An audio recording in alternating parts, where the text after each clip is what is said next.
नमस्कार, DD news पर आप सभी का स्वागत। मैं हूं आपके साथ भावना नैयर। देश और दुनिया की बड़ी खबरों को लेकर हम हाजिर हैं। शुरुआत करते हैं बुलेटिन की अहम सुर्खियों के साथ। दिल्ली विधानसभा चुनाव के लिए प्रचार तेज। पीएम मोदी भाजपा के बूथ कार्यकर्ताओं को देंगे जीत का मंत्र। आप और कांग्रेस का प्रचार भी जारी।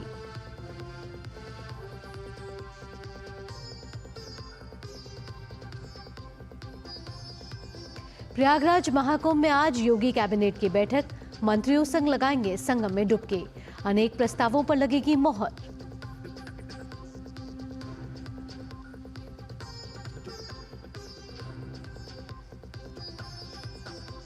सुप्रीम कोर्ट आज करेगा कोलकाता के आरजीकर में महिला डॉक्टर के साथ दुष्कर्म और हत्या मामले में सुनवाई।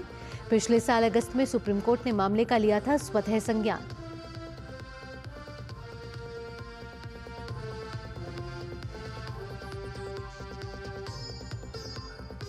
वॉशिंगटन में क्वाड देशों की बैठक में शामिल हुए विदेश मंत्री डॉक्टर एस जयशंकर।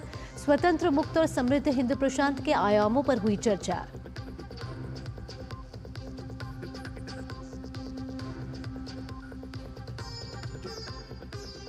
खेल जगत से क्रिकेट में भारत और इंग्लैंड के बीच पहला T20 मैच आज कोलकाता के ईडन गार्डन में होगा मुकाबला।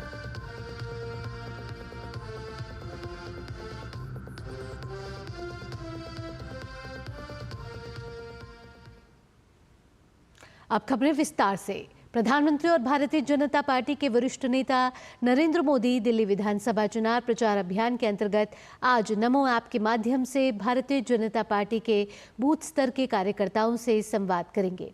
मेरा बूथ सबसे मजबूत नामक इस कार्यक्रम में कार्यकर्ताओं को अपने अपने बूथ को मजबूत बनाने का संदेश दिया जाएगा। दिल्ली में 5 फरवरी को मतदान होना है। नमो ऐप के राष्ट्रीय समन्वयक और भाजपा नेता कुलजीत सिंह चहल ने बताया है कि प्रधानमंत्री मोदी आज दोपहर 1 बजे पार्टी के बूथ स्तर के कार्यकर्ताओं के साथ बातचीत करेंगे। बूथ कार्यकर्ताओं से सीधे संवाद में वे दिल्ली में पार्टी की जीत सुनिश्चित करने के लिए उन्हें प्रेरित करेंगे। मेरा बूथ सबसे मजबूत कार्यक्रम के अंतर्गत दिल्ली के सभी 256 वार्डों के 13,033 बूथ के पार्टी कार्यकर्ता वीडियो कॉल माध्यम से प्रधानमंत्री मोदी का संदेश सुनेंगे।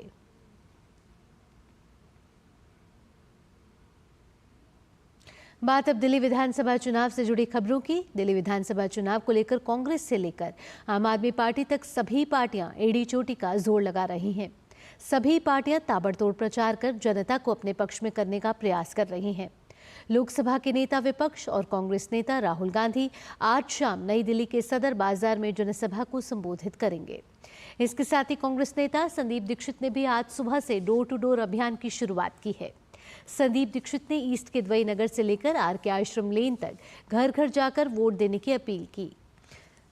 इसके अलावा आम आदमी पार्टी और भाजपा के नेता भी प्रचार करेंगे। आज सुबह आम आदमी पार्टी के संयोजक अरविंद केजरीवाल और दिल्ली के मुख्यमंत्री आतिशी ने प्रेस वार्ता की। दिल्ली विधानसभा चुनाव के लिए मतदान अगले महीने की 5 तारीख को है और गिनती 8 फरवरी को होगी।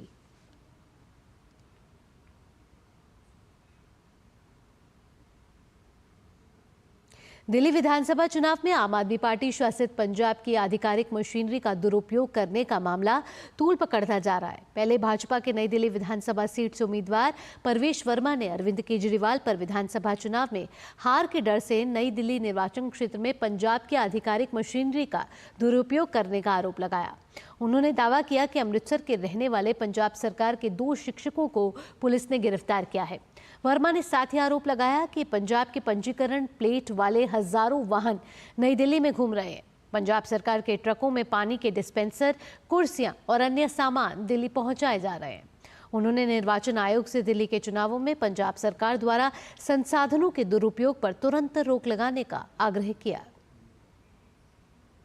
हजारों की संख्या में यहाँ पे पंजाब के नंबर की गाड़ियां घूम रही हैं। उनमें कौन लोग हैं? यहाँ पे 26 जनवरी को मनाने की तैयारी चल रही है। यहाँ पे वो क्या ऐसा बड़ा काम करने वाले जिससे हमारी सुरक्षा व्यवस्था को खतरा हो सकता है। साथ ही वहीं पंजाब के मुख्यमंत्री भगवंत मान ने इस पर प्रतिक्रिया देते हुए सोशल मीडिया एक्स पर पोस्ट कर कहा है कि दिल्ली देश की राजधानी है। यहाँ हर राज्य से लोग आते हैं। यहाँ हर प्रदेश के नंबर की गाड़ियां चलती हैं। किसी भी राज्य के नंबर की गाड़ियां देश के किसी भी हिस्से में जा सकती हैं, इस पर कोई रोक टोक नहीं है। बीजेपी का ये बयान सुनिए, ये बेहद खतरनाक, चिंताजनक और पंजाबियों के लिए अपमानजनक है।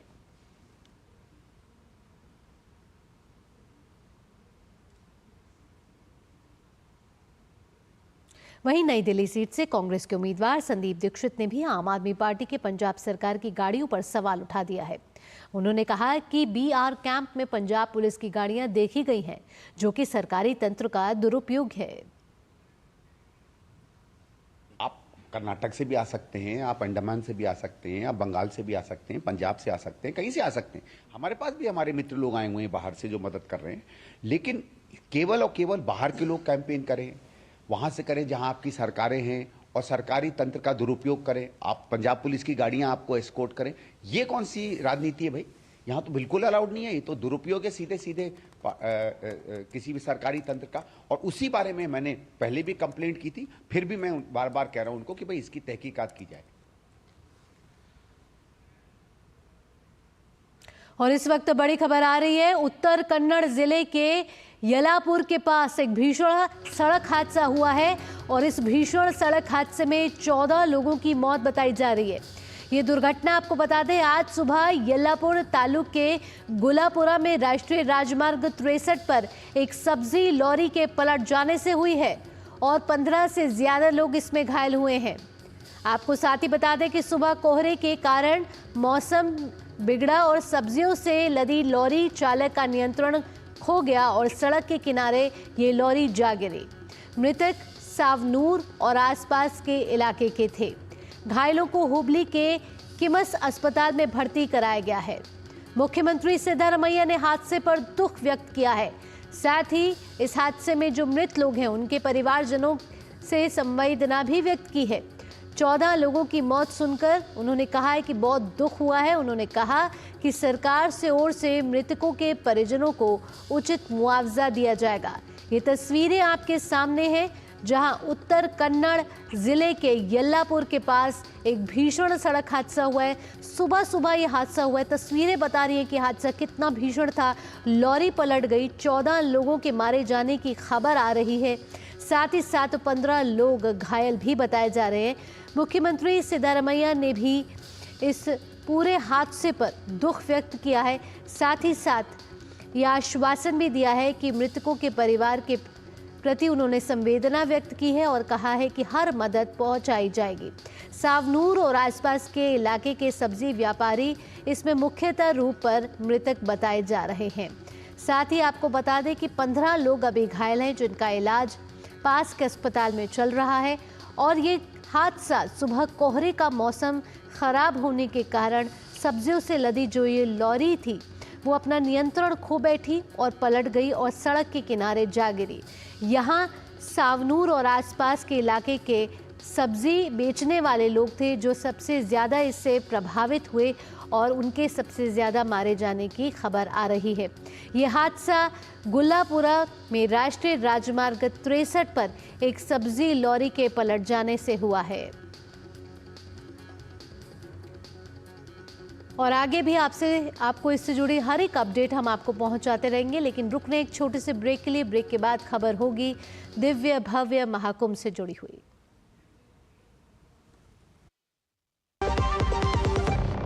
नमस्ते भारत, मैं हूं आपकी बेटी।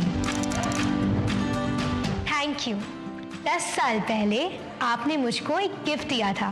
गर्भ में बेटी की हत्या ना हो, इसके लिए हमने बेटी बचाओ बेटी पढ़ाओ अभियान शुरू किया। आपने गर्भ में हमारी रक्षा की, हमारी संख्या बढ़ाई। पैदा होते ही सुकन्या समृद्धि खाता खोला। 97% से अधिक स्कूल में अलग से शौचालय बनवा दिए, तो अब हमारी पढ़ाई में बाधा नहीं रही। आज साइंस, टेक्नोलॉजी, इंजीनियरिंग और मेडिकल में करीब आधे एडमिशन्स हम गर्ल्स का होता है। आज हर खेल में हीरो मेडल्स हम घर लेकर आती है। आपने तो बेटियों के लिए सैनिक स्कूल से लेकर सेना के द्वार भी खोल दिए।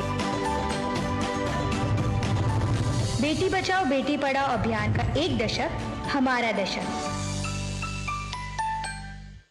जब धरती चीर कर निकलता है लोहे का पत्थर और मिलता है मोंगिया के जोश से, फिर तपता है, पिघलता है और बनता है फौलाद। अब होता है सरिया सारी खूबियों के साथ। मोंगिया स्टील, मजबूत देश का मजबूत सरिया। ब्रेक के बाद आपका स्वागत है और आइए आगे बढ़ते हैं, बात कर लेते हैं दिव्य भव्य महाकुंभ की।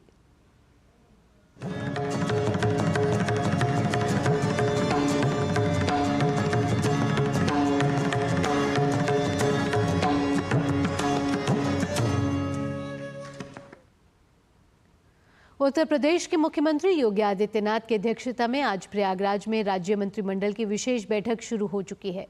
बैठक के बाद मुख्यमंत्री योगी आदित्यनाथ समूचे मंत्रिमंडल के साथ त्रिवेणी संगम के पवित्र जल में डुबकी लगाएंगे। महाकुंभ नगर के पावन भूमि पर योगी आदित्यनाथ की कैबिनेट में कई ऐसे निर्णय लिए जा सकते हैं जिनसे राज्य में विरासत के संरक्षण और विकास को गति मिल सके। बैठक के चलते संगम में स्नान के लिए आए श्रद्धालुओं को कोई असुविधा न हो, इसका भरपूर ख्याल रखते हुए इसे अरैल में करने का फैसला किया गया।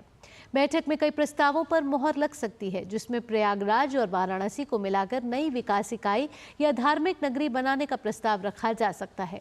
इसमें प्रयागराज और वाराणसी के अलावा चंदौली, गाजीपुर, जौनपुर, मिर्जापुर और भदोही को भी शामिल किया जा सकता है।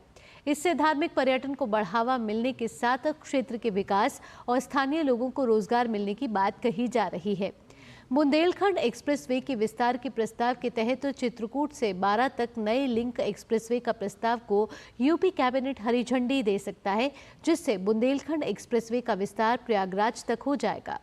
बैठक में प्रयागराज और इससे सटे धार्मिक ऐतिहासिक महत्व के जिलों जैसे वाराणसी, जौनपुर, चित्रकूट, भदोही आदि को विकास परियोजनाओं की सौगात मिल सकती है। बैठक में भाग लेने वाले मंत्रियों ने भी उम्मीद जताई है कि आज होने वाली बैठक में होने वाले फैसले प्रदेश को नई ऊंचाइयों पर ले जाएंगे।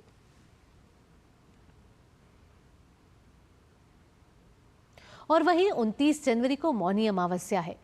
महाकुंभ में इस पवित्र अवसर पर स्नान के लिए करीब 10 करोड़ श्रद्धालु पहुंचने की उम्मीद है। भीड़ को देखते हुए रेलवे ने उचित प्रबंध कर दिए हैं।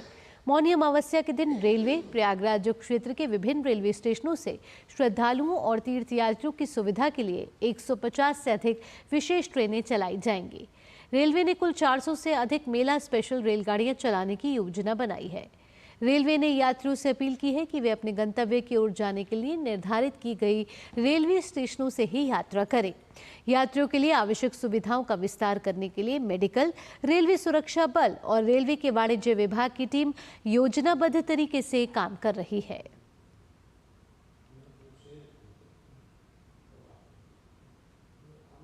महाकुंभ सिर्फ दिव्य भव्य ही नहीं है, बल्कि ज्ञानवर्धक भी है। यह विद्यार्थियों को भी सामाजिक, सांस्कृतिक और आध्यात्मिक पहलुओं का गहन से अध्ययन करने का मौका मिल रहा है। महाकुंभ के विशाल परिसर में आयोजित इंटर्नशिप कार्यक्रम में देश भर के अलग अलग हिस्सों से आए विद्यार्थी हिस्सा ले रहे हैं। सरकार की ओर से स्थापित किए गए इंटर्नशिप केंद्रों पर विद्यार्थी प्रबंधन के कौशल सीखने के साथ साथ भारतीय संस्कृति और परंपराओं को भी करीब से समझने का प्रयास कर रहे हैं। इंटर्नशिप के दौरान विद्यार्थियों को संस्कृति और परंपराओं के अलावा पर्यावरण चुनौतियों से भी अवगत कराया जा रहा है। इसके अलावा विद्यार्थियों को प्रबंधन के व्यवहारिक गुण भी सिखाए जा रहे हैं। इसमें भीड़ प्रबंधन, आपातकालीन स्थितियों से निपटने की रणनीतियां, तकनीकी सहायता का उपयोग और सांस्कृतिक कार्यक्रम जैसे आयोजन शामिल हैं।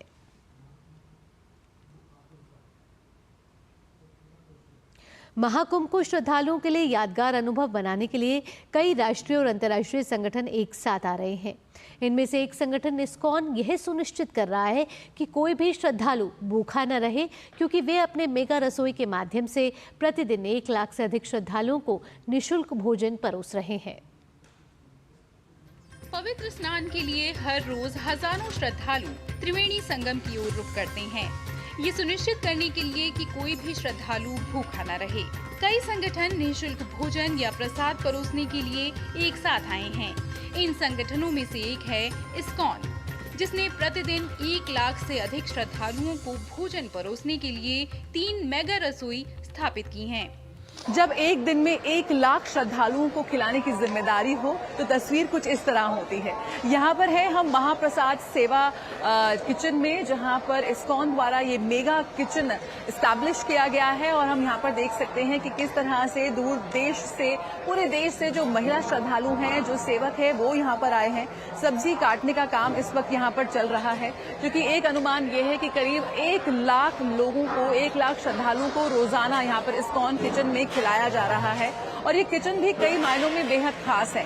जिस तरह से यहाँ पर साफ सफाई का अरेंजमेंट रखा गया है, जिस तरह से हम देख सकते हैं किस तरह से जो तमाम जो सुरक्षा के मानक हैं, जो प्रोटोकॉल्स हैं, उनको फॉलो करते हुए यहाँ पर काम किया जा रहा है। और यहाँ पर देख सकते हैं जो पद्धति जिस तरह से अपनाई गई है, आप पीछे देखेंगे मिट्टी के चूल्हे यहाँ पर इतने बड़े बड़े बनाए गए हैं, जहाँ पर कोयले और लकड़ी की राख से खाना बनाया जा रहा है, क्योंकि कई मायनों में सिलेंडर का जो है कई बार वो खतरा भी पैदा कर सकते हैं और इतनी ज्यादा संख्या में सिलेंडर उपलब्ध होना वो भी एक चुनौती थी। तो ऐसे में जो पारंपरिक शैली है भोजन बनाने की और भोजन परोसने की, वो यहाँ पर अपनाई गई है।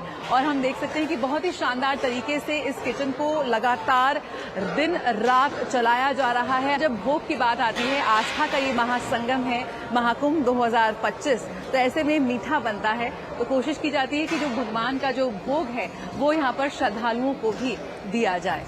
प्रबंधन ये सुनिश्चित करता है कि भोजन स्वच्छ और स्वादिष्ट हो। प्रतिदिन हम लगभग 1 लाख लोगों के लिए महाप्रसादम तैयार करते हैं और स्नान के दिन में, बाकी दिन में ये और ज़्यादा बढ़ जाता है। सो ये पूरा सेटअप है और बहुत सारे वॉलंटियर्स हमारे साथ जुड़े हुए हैं। इसकी कैपेसिटी बहुत ज़्यादा है। इस किचन के अंदर से हम एक दिन में 2-2, 3-3 लाख जो महाप्रसादम भी तैयार कर सकते हैं। तो इसका सारा तैयारी हमने किया हुआ है और इसमें हम जैसे जैसे रिक्वायरमेंट होता है, हम डे टू डे बेसिस में भी देखते हैं कितने लोग यहाँ पे आ रहे हैं और किस प्रकार से डिस्ट्रीब्यूशन हो रहा है। स्नान, दान और ध्यान के मंत्र के साथ ऐसी कई रसोई दिन रात महाकुंभ में आने वाले श्रद्धालुओं को प्रसादम बांट रही हैं। आगे आ रहे हैं अमृत स्नान और मौनी अमावस्या, और ऐसा अनुमान है कि करीब 8 से 10 करोड़ स्नान करेंगे मौनी अमावस्या के दिन। तो ऐसे में यहाँ पर महाप्रसादम को लेकर तैयारी भी और ज्यादा जोर शोर से जारी है। कैमरा पर्सन शिव के साथ जया सिन्हा, प्रयागराज, डीडी न्यूज। वहीं अयोध्या शहर में श्री राम मंदिर में रामलला की प्राण प्रतिष्ठा समारोह की पहली वर्षगांठ है। इस अवसर पर भगवान राम की विशेष पूजा अर्चना की जा रही है। हालांकि हिंदू पंचांग के अनुसार 11 जनवरी को राम मंदिर प्राण प्रतिष्ठा को 1 साल पूरा हो चुका है। चूंकि 22 जनवरी 2024 को प्राण प्रतिष्ठा का कार्यक्रम हुआ था, इसलिए अंग्रेजी कैलेंडर के अनुसार 22 जनवरी को राम मंदिर प्राण प्रतिष्ठा की वर्षगांठ मनाई जा रही है। ऐसे में श्री राम जन्मभूमि मंदिर के मुख्य पुजारी आचार्य सत्येंद्र दास ने कहा कि जो लोग अंग्रेजी तारीख के हिसाब से समझते हैं वे आज आ रहे हैं। आज लोग अच्छे से दर्शन कर रहे हैं, कुछ प्रयाग से लौटे हैं, इसलिए बहुत भीड़ है। इस साल तो प्राण प्रतिष्ठा द्वादशी तिथि के अनुसार मनाई गई, इसलिए अगले वर्ष भी उसी प्रकार मनाई जाएगी। प्राण प्रतिष्ठा समारोह की पहली वर्षगांठ पर श्री राम जन्मभूमि में भक्तों की भारी भीड़ उमड़ रही है। बहुत ऐतिहासिक पल है, लेकिन चूँकि हिंदी दिवस के अनुसार द्वादशी को हुआ था, इसलिए वही 11 तारीख को द्वादशी पड़ी और उसी में ये जो वार्षिक उत्सव होता है उसको मना दिए। लेकिन बहुत लोग जानते थे कि 22 जनवरी को भगवान के प्राण प्रतिष्ठा हुई थी, इसलिए 22 जनवरी को भी आकर के वो दर्शन कर रहे हैं। वहीं बाबरी मस्जिद के पूर्व पक्षकार इकबाल अंसारी ने रामलला मंदिर प्राण प्रतिष्ठा की वर्षगांठ पर कहा कि अयोध्या धर्म की नगरी है।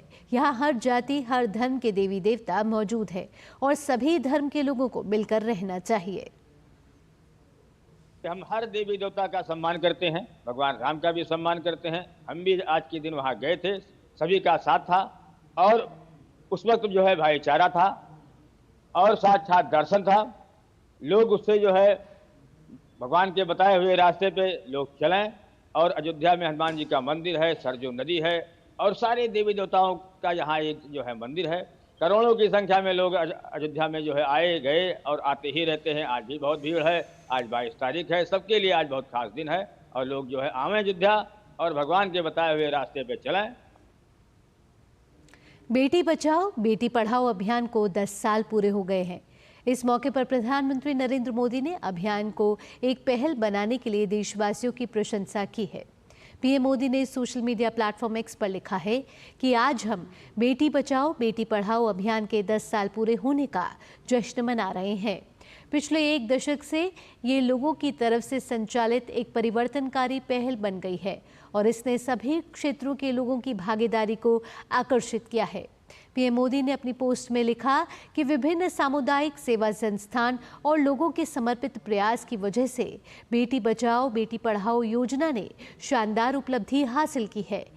व्यापक रूप से कम बाल लिंग अनुपात में पीछे रहे जिलों में भी इस योजना की वजह से महत्वपूर्ण सुधार हुआ है और जागरूकता अभियान की वजह से लैंगिक समानता की अहमियत को लेकर समाज में एक गहरी समझ विकसित हुई है। पीएम मोदी ने देशवासियों के सामने नया संकल्प रखते हुए कहा कि मैं उन सभी हितधारकों की सराहना करता हूं जिन्होंने इस आंदोलन को जमीनी स्तर पर जीवंत बनाया है। आइए हम अपनी बेटियों के अधिकारों की रक्षा करना जारी रखें, उनकी शिक्षा सुनिश्चित करें और ऐसा समाज बनाएं जहां वो बिना किसी भेदभाव के आगे बढ़ सके। साथ मिलकर हम ये सुनिश्चित कर सकते हैं कि आने वाले साल भारत की बेटियों के लिए और भी अधिक प्रगति और अवसर लेकर आए।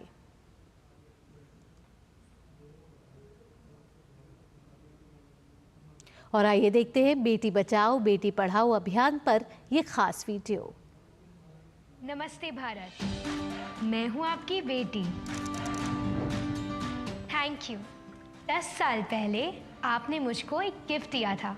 गर्भ में बेटी की हत्या ना हो, इसके लिए हमने बेटी बचाओ बेटी पढ़ाओ अभियान शुरू किया। आपने गर्भ में हमारी रक्षा की, हमारी संख्या बढ़ाई, पैदा होते ही सुकन्या समृद्धि खाता खोला, 97% से अधिक स्कूल में अलग से शौचालय बनवा दिए, तो अब हमारी पढ़ाई में बाधा नहीं रही। आज साइंस, टेक्नोलॉजी, इंजीनियरिंग और मेडिकल में करीब आधे एडमिशन्स हम गर्ल्स का होता है। आज हर खेल में ढेरों मेडल्स हम घर लेकर आती है।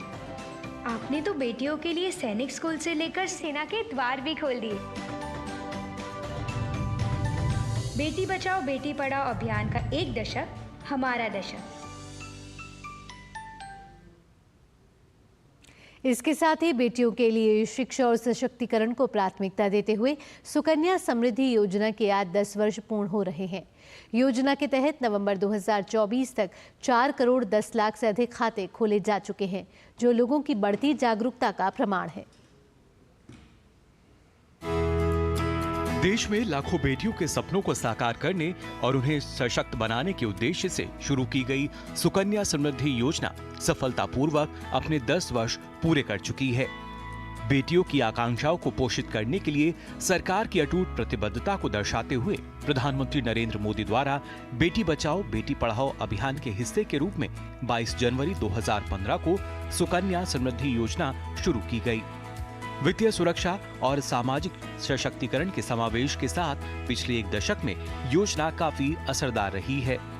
योजना के तहत बेटी के जन्म के समय या 10 साल की उम्र तक खाता खोला जा सकता है। 250 रुपए की न्यूनतम राशि से सुकन्या समृद्धि खाता खोल सकते हैं। माता पिता या संरक्षक केवल 2 बालिकाओं के लिए खाता खोल सकते हैं। एक वित्तीय वर्ष में अधिकतम 1,50,000 रुपए तक जमा किए जा सकते हैं। सुकन्या समृद्धि योजना के तहत वर्तमान ब्याज दर 8.2% है। नवंबर 2024 तक 4 करोड़ 10 लाख से अधिक सुकन्या समृद्धि खाते खोले गए हैं। नवंबर 2024 तक इन खातों में कुल 2,63,720 करोड़ रुपए जमा हुए। साथ ही जमा राशि पर इनकम टैक्स में छूट का लाभ भी मिलता है।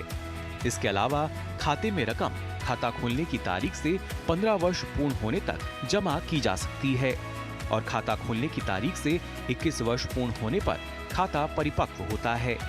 योजना के तहत बेटी की उम्र 18 वर्ष होने पर खाते से जमा राशि का 50% हिस्सा निकाला जा सकता है। इस योजना से परिवारों को अपनी बेटियों के उज्जवल भविष्य में निवेश करने के लिए प्रोत्साहन मिलने के साथ साथ समावेशिता और प्रगति की संस्कृति को भी बढ़ावा मिल रहा है।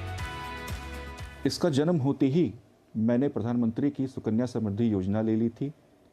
ये योजना बच्चियों को उनकी शिक्षा और विवाह के लिए वित्तीय सुरक्षा प्रदान करती है। इनके पहले जन्मदिन पर ही मैंने इनको उपहार स्वरूप इनका अकाउंट खुलवाया था सुकन्या समृद्धि योजना में, जो आप पोस्ट ऑफिस और बैंक दोनों से खुलवा सकते हैं।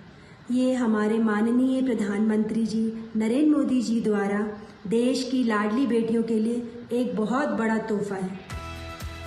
10 वर्ष पूरे कर चुकी सुकन्या समृद्धि योजना देश में बेटियों के भविष्य को सुरक्षित करने के उद्देश्य से एक परिवर्तनकारी पहल का प्रमाण है। शिक्षा और सशक्तिकरण को प्राथमिकता देते हुए इस योजना से परिवारों में वित्तीय अनुशासन को बढ़ावा मिला है।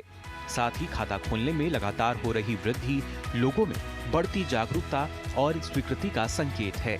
जैसे जैसे राष्ट्र लैंगिक समानता और समावेशन की दिशा में अपनी यात्रा जारी रखता है, सुकन्या समृद्धि योजना यह सुनिश्चित करती है कि हर लड़की को एक समर्थक और सशक्त वातावरण में सपने देखने, हासिल करने और आगे बढ़ने का अवसर मिले।